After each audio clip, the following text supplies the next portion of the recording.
नमस्ते साहब। नमस्ते। आप ही से काम था मुझे। ये आपकी सैलरी। साहब अभी तो महीना भी नहीं लगा है, अभी आप दे रहे हैं। वो क्या है कि हम लोग 15-20 दिन के लिए बाहर जा रहे हैं, तो आपका महीना तो तब लग ही जाएगा। इससे मैंने एडवांस में आपकी सैलरी आपको देने का सोच लिया। ये लीजिए, रखिए।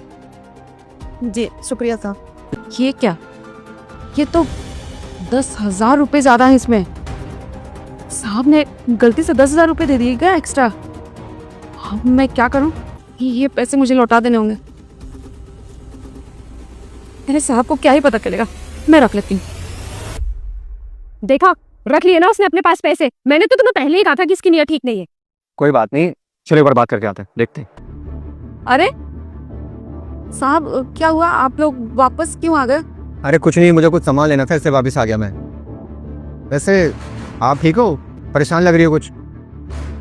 नहीं साहब, मैं बिल्कुल ठीक हूँ। नहीं, आप बहुत घबराई लग रही है। अगर कोई प्रॉब्लम है तो आप हमें बता सकती है।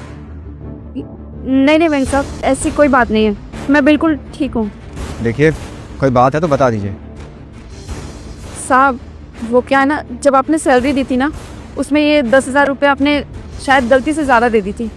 तब से मैं यही सोच के परेशान हो रही थी कि ये पैसे मैं कैसे आपको वापस करूं। ये 10,000 रुपये मैंने आपको जानबूझ के दिए थे। लेकिन क्यों साहब? दरअसल ऐश्वर्या जो है, इसको आप पे भरोसा नहीं था। मैं आए दिन ये पूरा घर आपके भरोसे छोड़ के चले जाता हूँ, लेकिन इसको इस बात से दिक्कत थी। इससे ये लगता था कि आप कहीं इस घर में चोरी चकारी ना कर लो। लेकिन अब इसे कौन समझाए कि मुझे आप पे पूरा भरोसा है। और देखो, ऐसे कहने पे मैंने आपका टेस्ट लिया और आप टेस्ट में पूरी तरह पास हो चुकी हो।